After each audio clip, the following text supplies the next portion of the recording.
Hospital, Verma hospital, Vivekananda hospital, Balaji hospital और एक मनीष थालोर जी का जो हॉस्पिटल अभी हड्डियों का खुला है वो, ये 5 हॉस्पिटल अपने निःशुल्क है सभी। तो इनमें सभी अपना ये थोड़ा सा पर मेंबर के हिसाब से आपको, मेरे हिसाब से तो 100 रुपये की साल का नहीं लगेगा, इसलिए इसमें करवाने में कोई दो राय नहीं है। अपने पड़ोसियों को, रिश्तेदारों को जो पास में है उनको सबको आप समझाओगे, को मोटिवेट करोगे तो ये मुख्यमंत्री चिरंजीवी बीमा योजना बहुत अच्छी, ये करवा सकते हो आप। आज यहाँ भी कैंप लगेगा 3 दिन तक, इसमें डाटा ऑपरेटर बैठेंगे, आज यहाँ भी आप इसको करवा सकते हो योजना को। तो इसमें ये बहुत अच्छी योजना चलाई है सरकार ने। उन सभी का 10 लाख तक का प्रति मेंबर की फ्री निःशुल्क बीमा है। ये नहीं है भी एक कई जो इसमें मुख्य है उसी का होगा, जितने घर में सदस्य हैं उनका सभी का निःशुल्क है। इसमें हार्ट की बाईपास सर्जरी, कुल्ले का प्रत्यारोपण और जो छल्ले वगैरह डलवाते हैं। हमें कबियात बादरा के हम भाइयों के लोग एवं राजस्थान पेंशन समाज शाखा बादरा के सभी लाल बहादुर शास्त्री और महात्मा गांधी की जयंती पर जो भी मानव आए हैं वो इन दोनों महापुरुषों को पुष्पांजलि करें। उसके बाद अपना विचार गोष्ठी पुष्पांजलि का कार्यक्रम चल रहा है। सच्चे मन के सामने रखता है। हमारी महत्वाकांक्षा इस देश की विरासत को बचाने की है, इस देश के महान विभूतियों की जो संस्कृति है उसको आगे लेकर के जाने की है। आजादी की लड़ाई का जो इतिहास रहा है, 200 सालों की गुलामी से लेकर के अंग्रेजों की गुलामी, पूरे इतिहास के अंदर वो लोग कैसे रहे होंगे जिन्होंने अपनी जान की बाजियां लगा दी, कुर्बानी दे दे करके जो आज हम जिस स्थिति में पहुंचे हैं, मैंने उनको नहीं देखा। चाहे वो मंगल पांडे से लेकर के हो, चाहे बहादुर शाह जफर जो अंतिम एक 80 साल का वृद्ध आजादी की लड़ाई के अंदर अपना योगदान दे रहा है, सिराजुद्दौला से लेकर के और टीपू सुल्तान से लेकर के न जाने कितने क्रांतिकारी योद्धाओं का जो समय रहा, मैंने वो समय नहीं देखा है। मैंने महात्मा गांधी को अपनी आंखों से नहीं देखा है, लेकिन मन की आंखों से जब मैं इनके दर्शन को और किताबों को पढ़ता हूँ तो कहीं न कहीं मेरे दिमाग में एक चित्र उभरता है। वो चित्र किस प्रकार का है, उस चित्र को हमें सोचने की जरूरत है। महात्मा गांधी जी ने जो देश की जो लड़ाई आजादी तक किस तरीके से जो पहुंचाई, एक अगना सा, एक कृष्णकाय छोटे शरीर का एक नाटा सा, दोनों महान विभूतियों ने किस प्रकार से जो समाज को बदलने की अपनी संकल्पना दी। महात्मा गांधी के जीवन के बारे में और जो पूरी बातें चर्चा के अंदर आई कि वो नंगे रहते थे, अर्ध नग्न जो रहते थे, ऐसे नहीं रहते थे वो अर्ध नग्न। उपवास को उन्होंने अपना हथियार बनाया, ऐसे नहीं रहते थे। अगर उनके जीवन दर्शन को पढ़े कि एक संघर्ष के दौरान, एक आंदोलन के दौरान जब गांधी जी के कार्यकर्ता एक घर में पहुंचे, उस घर में 2 महिलाएं रहती थी और जब वो दोनों नहीं आ पाई तो गांधी जी ने कारण जानने का प्रयास किया तो उन्होंने बताया कि घर में एक साड़ी है, 2 महिलाएं रहती है, एक ही एक साथ वो साड़ी पहन करके बाहर आ सकती है। उस गांधी जी ने इतनी संवेदनशीलता के साथ, मैं जिस देश में रहता हूँ मेरे देश के लोग नंगे हैं, मैं ये कपड़े तब तक नहीं पहनूंगा जब अंतिम छोर तक पहुंचे हुए आदमी को कपड़े नसीब नहीं होंगे। ये वो विचारधारा थी जिस विचारधारा पे चलने की जरूरत है। दूसरी बात, जब उन्होंने महसूस किया कि इस देश के नागरिक भूखे सोते हैं, भूखे पेट रहने वालों के लिए उन्होंने कहा, उपवास को अपनी ताकत बनाया कि मैं 7 दिन में एक दिन उपवास रखूंगा। इस देश के अगर योग्य नागरिक जिनको खाना नसीब होता है वो उपवास रखेंगे तो देश के नौजवानों को, उस अंतिम छोर तक पहुंचे हुए जो गरीब आदमी है उस व्यक्ति तक खाना पहुंच सकता है। ये हम सबकी नैतिक जिम्मेदारी है। इतना उच्च आदर्श जिनके व्यक्तित्व में रहा हो। दिखावा, छल प्रपंच हर आदमी के जीवन में होता है, षड्यंत्र हर आदमी के जीवन में होता है। महात्मा गांधी के जीवन में अगर हम देखें कि एक पढ़ाई में सामान्य सा बालक जो कक्षा में फेल भी हो जाता है, जो शराब की भी जिसको लत है, शराब भी वो पी लेता है अपने बचपन के अंदर, मांस भी वो आदमी खा लेता है और धूम्रपान भी वो कर लेता है, लेकिन सार्वजनिक मंच पर अपनी उस बुराई को, उस कमजोरी को कमजोरी ना रहने देने की जो क्षमता उनके अंदर, जो निर्णय की जो क्षमता थी, जो आत्मविश्वास था, उन्होंने उसी दिन से, जब से उन्होंने त्याग किया, उस कमजोरी को दूर करने का जो सबक हमें बताया और सार्वजनिक रूप से अपनी आत्मकथा में लिखी। यहाँ तक कि उन्होंने कहा कि जब मेरे पिता का देहावसान हो रहा था, वो मृत्यु शैया पे लेटे हुए थे, तो उन्होंने कहा कि काम वासना उनके अंदर जगी और वो गंदा खेल खेल करके जो अपने पिता के पास पहुंचे और उनके पिता का देहावसान हो चुका था। दुनिया का कितना भी बड़ा महान आदमी हो, लेकिन उन पर्सनल कमजोरियों को जो जीवन में उजागर करने का साहस अगर किसी में था, वो पूज्य बापू महात्मा गांधी में था। उनके व्यक्तित्व को आप देखिए, जो उन्होंने जीवन के अंदर जो आदर्श स्थापित किए, उनकी कथनी और करने में भी भेद नहीं था। जो उन्होंने तय किया, जो संकल्प किया, उस बात तक जो है वो पहुंचे, ये बहुत बड़ी बात है। विरोधी विचारधारा के प्रति उनका इतना रिस्पेक्ट था, सम्मान था। सुभाष चंद्र बोस और महात्मा गांधी के वैचारिक मतभेद रहे हैं, ये हम इतिहास की किताबों के अंदर पढ़ते रहे हैं, लेकिन खुद सुभाष चंद्र बोस ने अपने एक वक्तव्य में कहा है कि चाहे हमारे लाख मतभेद हो, लेकिन जब भी मैं उस आदमी के सामने जाता हूं तो मेरे अंदर से करुणा, स्नेह, दया, अहिंसा के भाव उमड़ने लगते हैं। उस आदमी के व्यक्तित्व में कुछ अलग है, कुछ चुंबकीय आकर्षण है, ये साधारण मनुष्य नहीं हो सकता। ये सुभाष चंद्र बोस के बयान है, मेरे बयान नहीं है। तो हमें उनसे शिक्षा लेने की जरूरत है। एक बात बार बार उभर करके आई कि गोडसे ने गांधी जी की हत्या कर दी, ये आप गलत सोच रहे हैं। गोडसे ने गांधी की हत्या नहीं की, उसके शरीर को एक दिन मारा, और हम जो लोग जो इस देश में उसकी विरासत को बचाने की जिम्मेदारी जिसकी थी, वो हर रोज अपने विचारों में गांधी जी का कत्ल करते हैं। ये हमारे लिए चिंता का विषय है। अगर हम सच में गांधी की विरासत को बचाना चाहते हैं, हम भारत के लोगों की विरासत को बचाना चाहते हैं, तो गांधी के उन आदर्शों को और शास्त्री जी के उन आदर्शों को, ईमानदारी के आदर्शों को जो हमें लेकर के चलना होगा। बहुत सारी बातें, जो आदमी एक शर्मीले स्वभाव का था, लेकिन अपने नेतृत्व क्षमता के दम पर दबे हुए जो लोग थे, जो भयभीत थे उस समय ब्रिटिश प्रशासन से, उनको आंदोलन के रूप में रोड पर लाकर सड़कों पे उतार दिया, एक आंदोलन के रूप में निडर और बेबाक बना करके। लेकिन आज हम देख रहे हैं वर्तमान हालात के अंदर तमाम देश के अंदर एक अलग तरीके का खौफ पैदा हो गया है व्यवस्था के द्वारा। जब हम अपने हक और अधिकार की आवाज को नहीं उठा सकते, तो हम गांधी के अनुयायी नहीं हो सकते, हम भारत की विरासत के अनुयायी नहीं हो सकते। तो हमें जो आंदोलन का जो रास्ता दिखाया, जो पूरी दुनिया को एक देन है, हम वो महात्मा गांधी की विरासत है। दूसरी बात, जो महिलाओं को लेकर के हो, तो कुछ लोग ये भी कह देते हैं, आरोप लगा देते हैं कि गांधी जी गाय को माता मानते हैं। उनके एक अनुयायी ने पूछा, और आप बकरी का दूध पीते हैं, ये कंट्रोडक्शन क्यों, आपके विरोधाभास क्यों है आपके विचारों में? उनकी दिमाग की समझ देखिए, बिल्कुल जो उनके अंदर था वही व्यक्तित्व में बाहर झलकता था। ये इंसान के अंदर होना चाहिए। उन्होंने कहा कि गाय हमारी माता है और गाय का दूध अमृत है। मुझे अमृत को प्राप्त करने की कोई लालसा नहीं है, मैं अमर नहीं होना चाहता। मेरे को तब टीबी की बीमारी है, अस्थमेटिक पेशेंट थे। बकरी का दूध उसके अंदर लाभकारी होता है, वो दवा का काम करता है, मुझे दवा की जरूरत है, अमृतों की जरूरत नहीं है। ये भाव किसी साधारण आदमी के अंदर नहीं हो सकते। दूसरी बात, जो उनका संघर्ष का जो तरीका था, जो युवा पूरी एक कुल के ऊपर, एक आह्वान के ऊपर पूरा देश जो उनके साथ खड़ा हो सकता था, उस नेतृत्व क्षमता। महात्मा गांधी जी और लाल बहादुर जी शास्त्री दोनों को पुण्यतिथि पर श्रद्धा सुमन अर्पित करता हूँ, नमन करता हूँ। साथियों, जो दो महापुरुष जिनकी आज जयंती मना रहे हैं, उनमें एक का नारा जय जवान जय किसान, और दूसरे जिनको हम राष्ट्रपिता का जिनको दर्जा दिया गया, अहिंसा परमो धर्म और सर्व धर्म समभाव। अहिंसा परमो धर्म का जिन्होंने जीवन भर पालन किया। दुर्भाग्य है कि उनकी मृत्यु हिंसा के द्वारा की गई, और उन्होंने जीवन भर सर्व धर्म समभाव का नारा दिया।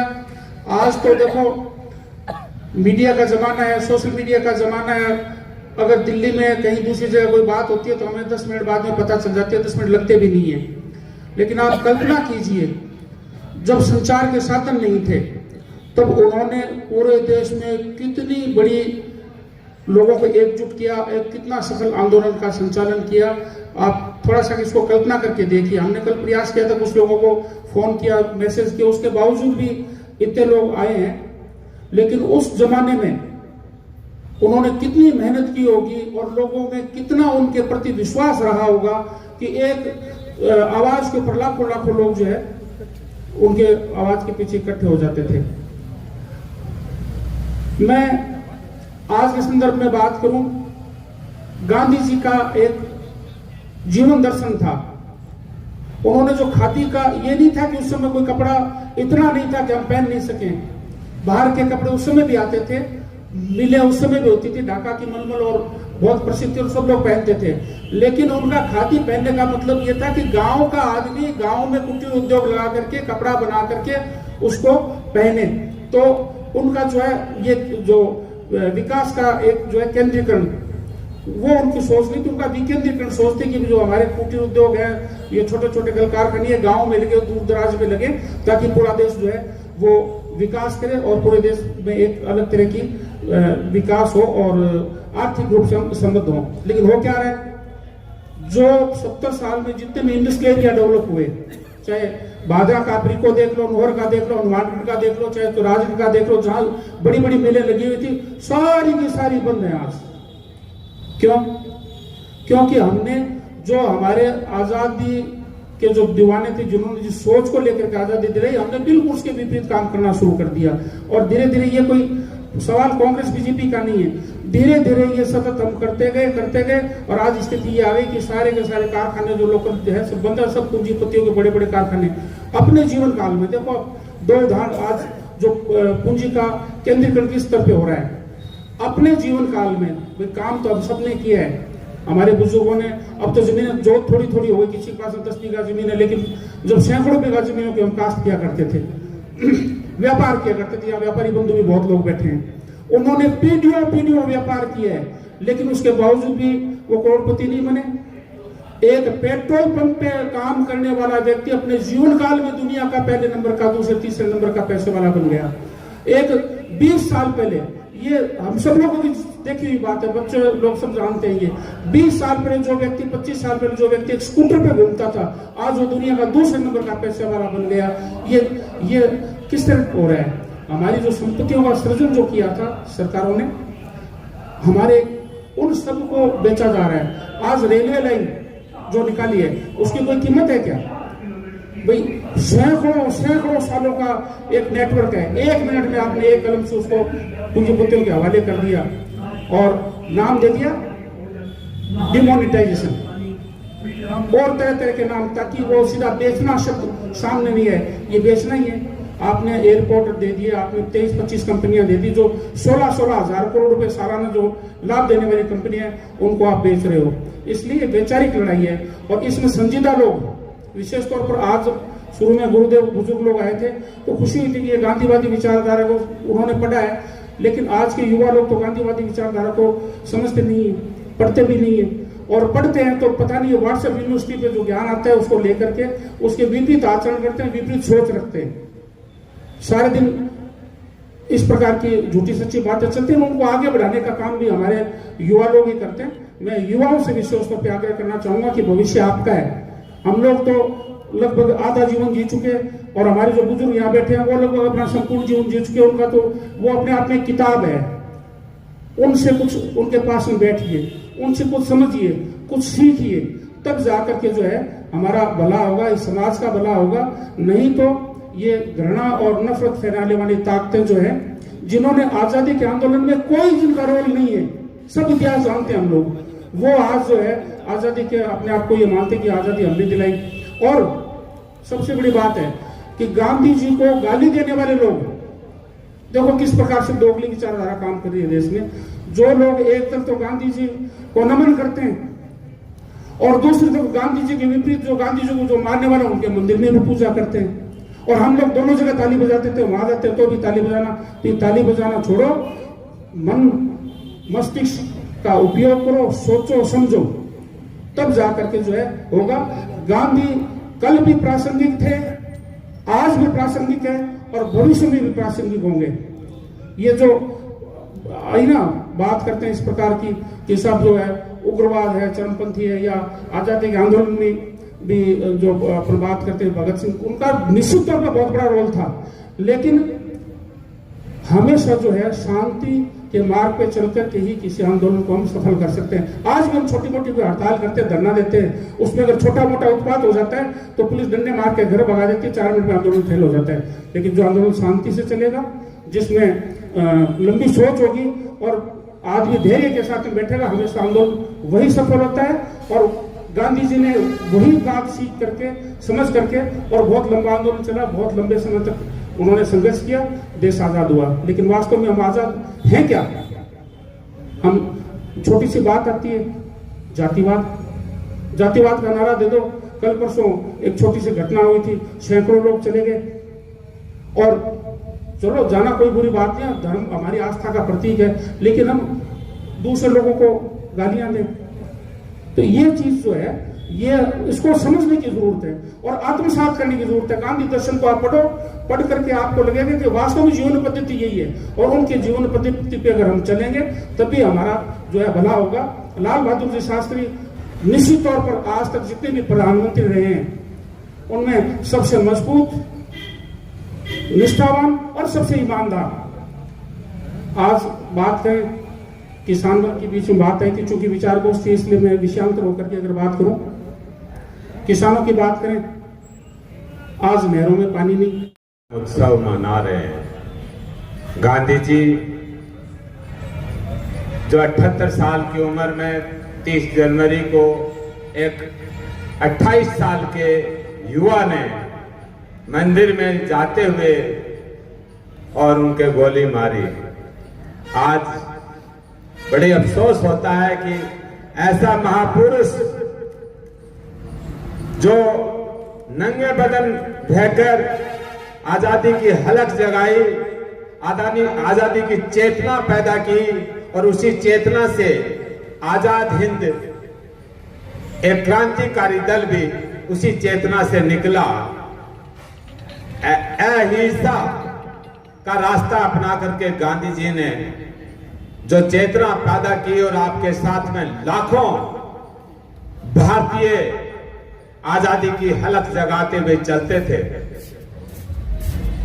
और उनके एक 28 साल के युवा ने मंदिर में जाते हुए गोली मारी। उसने किसी अंग्रेज को गोली नहीं मारी। आज उनका बड़ा भारी चर्चा होता है। और शास्त्री जी, आप बहुत ही विनम्र और दृढ़ निश्चय वाले, आपने गरीबी की हालत में पढ़ाई की, नदी क्रॉस करके और स्कूल जाते थे, और 65 की लड़ाई में आपके नेतृत्व में जो लड़ाई लड़ी गई, उस टाइम आपने कहा अन्न की और इसकी कमी थी, बहुत तंग हाली में था देश, तो आपने कहा कि हफ्ते में एक दिन व्रत रखा जाए। और लोगों ने आगे चढ़ करके हिस्सा लिया। वो बेशक शरीर में दिखने में कमजोर थे, लेकिन आपके अंदर डिसिप्लिन और निर्णय लेने का जो अक्षमता थी वो बहुत ही माकूल थी। अपने निर्णय से कभी डिगते नहीं थे। आपके नेतृत्व में 65 की लड़ाई लड़ी गई, और ताशकंद में आपका देहांत हो गया। ये दोनों ही महापुरुष बहुत ही दृढ़ निश्चय के। एक बार गांधी जी को वाइसराव ने बुलाया, अंग्रेज वाइसराव, कि ऐसा कौन है कि कहते हैं कि नंगे पांव और नंगे बदन चलता है, लाखों लोग उसके पीछे चलते हैं। तो आपको बुलाया। गांधी वह पूर्व प्रधानमंत्री लाल बहादुर शास्त्री जी की जन्म पुण्यतिथि मना रहे हैं। महात्मा गांधी 153वीं जन्म पुण्यतिथि वह लाल बहादुर शास्त्री जी की 118वीं मना रहे हैं। तो आप एक छोटे से संदेश पे यहाँ पहुँचे, इसके लिए तो सबसे पहले आपका बहुत बहुत धन्यवाद। और लाल बहादुर शास्त्री जी 1904 में जन्मे, बेगूसराय उनका गांव था, और 1964 में ये प्रधानमंत्री बने 1966 तक। और इनकी शालीनता व विनम्रता के लोग कायल थे, और आज इसी के उपलक्ष्य में हम इनको याद कर रहे हैं। वो समाज जी को है जिको आज पिछड़ेड़ो है, जठे आज अमीरी और गरीबी को बहुत ज्यादा फासलो है, वे फासले ने तोड़ के एक समता मूलक, एक शांति प्रिय, सगला खातर समान अवसर प्रदान करनारो और एक विश्व देश की रचना कराना, जठा सारा लोग बराबर का जगह हक पावेगा, जात पात को भेद मिटेगो, धर्म के नाम पर जिकी हिंसा होती वह खत्म होएगी। और सपनों देखियो माए तो वह टाइम जब देश आजाद हो। आज जब आप पीछे मुड़ के देखने लग रहा, तो आज आप देखा कि ना तो अमीरी गरीबी को फासलो खत्म हो, वो दिन दुगुनो रात चौगुनो और बढ़ गयो। देश के अंदर जिका चंद पूंजीपतिया बाकी संपत्ति तो हजारों गुना बढ़ी, मगर गरीब आदमी दिनों दिन और भी गरीब होते गए। किसान बाकी हालत लगातार खराब होती गई। आज देश के अंदर सरकार का खुद का आंकड़ा बतावा मैं तो कि अगर 10 लोग आत्महत्या करें, 10 लोग अगर आत्महत्या करें तो वह 4 लोग दिहाड़ी करना मजदूरिया हो या शूटर कुछ भी मानो, वो ऐसे अदा किया। ऐसे राजनेता इस देश के लिए बहुत जरूरी है। ऐसे ही हमें त्याग है, इसलिए राजनीति है वो त्याग की भावना है। तो आज हम यहाँ भादरा की पावन धरती पर हम खड़े हैं, बैठे हैं। तो आने वाले वक्ताओं से मैं निवेदन करूँगा कम समय लेते हुए, सर्वप्रथम मैं शकील गोरी से निवेदन करता हूँ कि वो आए मंच पर अपने विचार रखें।